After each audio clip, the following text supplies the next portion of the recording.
একটু জানতে চাচ্ছিলাম যে অন অ্যান এভারেজ প্রতিদিন কত দর্শক এই জাদুঘর ভিজিট করে? হ্যাঁ, এটা একটা খুব ভালো প্রশ্ন করেছেন, কারণ এটা ইন্ডিকেটর কি হবে। আমরা যেটা দেখি, আমাদের জানেন আমরা এখানে আমাদের নর্মাল ওয়ার্কিং ডে হচ্ছে শনিবার থেকে বুধবার, এবং এই শনিবার বুধবারের নর্মালি যেটা দেখি আমরা 1,500 থেকে 2,000 লোক গড়ে আসে, কিন্তু শুক্রবার দিন আমাদের বেশি দর্শনার্থী আসে, সেখানে আমরা দেখেছি গড়ে 4 থেকে 5,000 দর্শনার্থী আসে। এছাড়া সবচেয়ে উল্লেখযোগ্য ঘটনা হচ্ছে যখন জাতীয় দিবসগুলো আমরা খোলা রাখি, যেমন ধরেন 16ই ডিসেম্বর বা 26শে মার্চ বা পয়লা বৈশাখ বা ঈদের পরের দিন, তখন কিন্তু আমাদের 15 থেকে 20,000 দর্শনার্থী আসে, যেটা মানে আনএক্সপেক্টেড। 15 থেকে 20,000 দর্শক একদিনে আসে কিন্তু কম না, কারণ আমরা সেটা যেহেতু আমরা একটা টিকিট বিক্রি করি, আমাদের মেনটেন করা আছে, সেই সিরিয়াল দেখে আমরা বুঝতে পারি এবং আমাদের সেই রেকর্ডিং আমরা নিতে পারি। কিন্তু আমি মনে করি যে জাদুঘর দিনে দিনে এটা জনগণের কাছে বন্ধু হচ্ছে, আমরা একটা সেতু বন্ধন রচনা করছি। এছাড়া সারা বছর আমরা আমাদের স্বাভাবিক যে কাজ, এই কাজের বাইরে আমরা অনেক কারিকুলাম গ্রহণ করি। যেমন আমরা বিভিন্ন জাতীয় দিবসগুলিতে শিশুদের এনে চিত্রাঙ্কন প্রতিযোগিতা করে থাকি, আমরা যেমন 21শে ফেব্রুয়ারিতে সুন্দর বাংলা হাতে লেখা প্রতিযোগিতা করে থাকি, আমরা যেমন 16ই ডিসেম্বর উপলক্ষে আমরা বাচ্চাদেরকে এনে মুক্তিযুদ্ধের সঙ্গে মত বিনিময় সভা করে থাকি, 26শে মার্চে আমরা সেটা করে থাকি। অর্থাৎ সারা বছরই আমাদের ক্যালেন্ডার অনুযায়ী আমরা বিভিন্ন দিবসকে সামনে রেখে, আমরা যেমন রবীন্দ্রনাথের আমরা যেমন এই নোবেল প্রাপ্তির 100 বছর উদযাপন করলাম, আমরা যেমন বিদ্রোহী কবিতা নজরুলের তার 90 বছর উদযাপন করেছি। আমরা মানে এইভাবে আমরা বিভিন্ন উদযাপন করতে যাচ্ছি। বিভিন্ন উদযাপন প্রসঙ্গে আসলেন, তাই আমি বলবো যে জাদুঘরের 100 বছর উদযাপন উপলক্ষে আপনারা কি ধরনের কর্মসূচি হাতে নিয়েছিলেন? সম্ভবত শেষের দিকে। আচ্ছা, এটা খুব একটা ভালো প্রশ্ন করেছেন। আমরা এই জাদুঘরের শতবর্ষ প্রতিষ্ঠা বর্ষ উদযাপন করে আমরা 2 বছর এই কর্মসূচি গ্রহণ করেছিলাম। 2012 জানুয়ারি থেকে সেই প্রোগ্রামগুলি শুরু হয়েছিল এবং এটা শেষ হচ্ছে ডিসেম্বরে। এবং আমরা এই 2 বছর উদযাপন উপলক্ষে আমাদের যে আইনগতভাবে আমাদের এই বাংলাদেশ জাতীয় জাদুঘরের প্রধান পৃষ্ঠপোষক হচ্ছে মহামান্য রাষ্ট্রপতি। আমরা 2012-তে 18ই মে আন্তর্জাতিক জাদুঘর দিবস উপলক্ষে তৎকালীন মরহুম মহামান্য রাষ্ট্রপতিকে এনেছিলাম। উনি ওই 18ই মে গত বছর এসেছিলেন, এসে আমাদের যে লাইট অ্যান্ড সাউন্ড শো, যেটা আমরা বললাম যে ডকুমেন্টারি ফিল্ম দেখাচ্ছি, সেটা উনি শুভ উদ্বোধন করেছিলেন।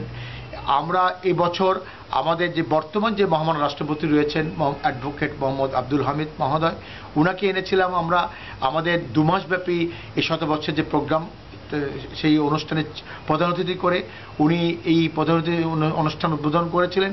এবং আমাদের কিছু শুভেচ্ছা আমরা বিপণী যেটা আমরা করেছি সুভেনিয়ার শপ, সেটা উনি আনুষ্ঠানিক উদ্বোধন করেছিলেন। এবং এছাড়া আমরা মাসব্যাপী একটা প্রদর্শনী আয়োজন করেছিলাম আমাদের ডিপার্টমেন্টের মাধ্যমে, এটি উনি শুভ উদ্বোধন করেছিলেন। এছাড়া আমাদের সমাপনী অনুষ্ঠান হবে এবছর 22শে ডিসেম্বর, সেখানে মাননীয় স্পিকার উনি সম্মতি দিয়েছেন, উনি আসবেন, উনি এই ক্লোজিং উনি চিফ গেস্ট থাকবেন। এবং উনি আসলে আমাদের কিছু গ্যালারি আমরা নতুনভাবে সজ্জিত করেছি, গ্যালারি 7, গ্যালারি 9, গ্যালারি 29 উনি শুভ উদ্বোধন করবেন আমরা আশা করছি।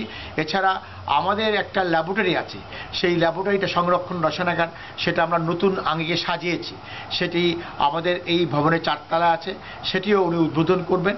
এছাড়া আমাদের এই জাদুঘরের রেপ্লিকা তৈরির জন্য কোনো অবকাঠামো ছিল না, আমরা এই বর্তমান সরকারের অর্থায়নে একটা রেপ্লিকা তৈরির অবকাঠামো নির্মাণ করেছি, আমরা আশা করছি উনি সেই অবকাঠামোতে উদ্বোধন করবেন। সুতরাং অনেক কাজ হয়েছে এই বিগত 4 বছরে এবং অনেক কিছু আমরা করেছি, এবং আমরা আশা করছি এই 22শে ডিসেম্বর মাননীয় স্পিকার এগুলো উদ্বোধন হওয়ার পর নতুন একটা যুগান্তকারী পরিবর্তন ঘটবে এবং দর্শকরা আরো বেশি আকৃষ্ট হবে।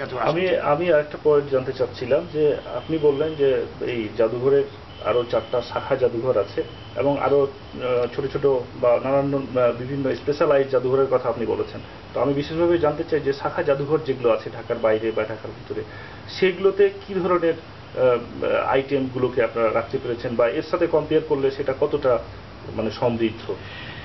আপনি জানেন যে শাখা জাদুঘর যেগুলো, সেগুলো মূলত অনেকটা বিশেষায়িত জাদুঘর হিসেবে গড়ে উঠেছে। যেমন আহসানমঞ্জ জাদুঘর, সেটা নবাবদের নিয়েই গড়ে উঠেছে।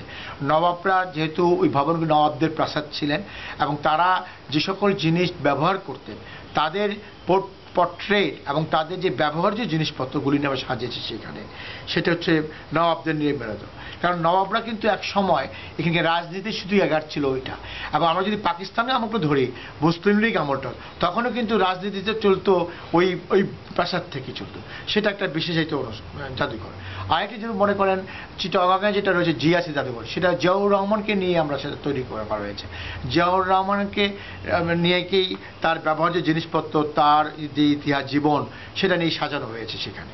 আরেকটি যেটা ওসমানী জাদুঘর, যেটা আমরা সিলেটে, সেটাও তাই, জেনারেল ওসমানী সাহেবকে নিয়েই, যে তার বাড়ি ছিল ওটা, এবং উনি যেহেতু আমাদের 90 বছরের লিজ দিয়েছেন ওই জায়গাটায়, আমরা কিন্তু তাকে নিয়ে সাজিয়েছি এখানে। আরেকটি যেটা হয়েছে ময়মনসিংহে শিল্প আচার্য জয়নাল আবেদিন সংগ্রহশালা, সেটা কিন্তু জয়নালকে নিয়ে, কারণ জয়নালের জন্মস্থান ছিল ময়মনসিংহ, তাকে নিয়ে কিন্তু আমরা সাজিয়েছি। এখন যেটা আমরা করছি ফরিদপুর জসিমউদ্দিন সাজিয়েছি, অর্থাৎ বিশেষত জাদুঘর যাকে নিয়ে হয় তাকে কেন্দ্র করে কিন্তু সাজানো হয় এখানে মূলত।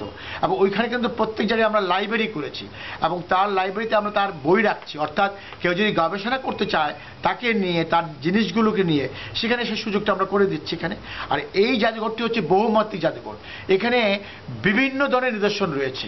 এখানে বলা যাবে না যে এখানে কোনো একটি আইটেম কেন, এখানে বাংলাদেশ এবং বিদেশিও, আমি যেটা বলছি, আমাদের কিন্তু 4টি দেশের কর্নার রয়েছে, এবং আমাদের একটা বিশ্ব সভ্যতা গ্যালারি রয়েছে এখানে, অর্থাৎ পৃথিবীর বিশ্বে যারা দেশের কর্নারগুলো এখানে কর্নার রয়েছে। আমাদের এখানে চীন দেশে চায়না কর্নার রয়েছে, এখানে দক্ষিণ কোরিয়ার কর্নার রয়েছে, আরেকটি রয়েছে ইরানের কর্নার রয়েছে, আরেকটা রয়েছে এখানে সুইজারল্যান্ডের কর্নার রয়েছে, 4টি কর্নার আছে।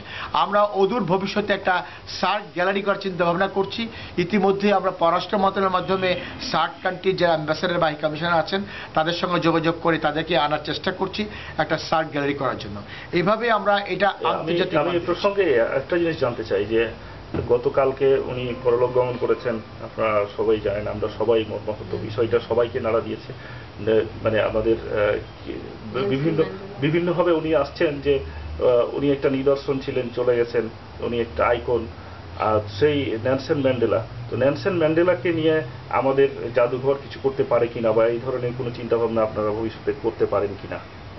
ঠিক আছে, উনি তো একটা অবিসংবাদের নেতা ছিলেন, দক্ষিণ আফ্রিকা বর্ণবাদ বৈষম্যের ব্যাপারটা, এবং বাংলাদেশের সঙ্গে তার একটা বন্ধুপ্রতিম সম্পর্ক ছিল। এবং ইতিমধ্যে বাংলাদেশ সরকার রাষ্ট্রীয়ভাবে 3 দিনের শোক ঘোষণা করেছেন। আমাদের বোর্ড অফ ট্রাস্টিসের একটা নেক্সট সভায় আমরা চিন্তা করছি যে ওনার উপরে একটা আমরা শোক প্রস্তাব গ্রহণ করব। এবং আমরা যে চিন্তা করছি, আমাদের যেহেতু বিশ্ব সভ্যতা গ্যালারি আছে, সেখানে যেহেতু বিভিন্ন মনীষীর আমরা পোর্ট্রেট রেখেছি, আমরা সেখানে একটা প্রস্তাব নিয়ে যাব যে আমরা নেলসন ম্যান্ডেলার একটা পোর্ট্রেট সেই গ্যালারিতে আমরা উপস্থাপন করতে পারি। এই ধরনের চিন্তা ভাবনা আমাদের মধ্যে রয়েছে।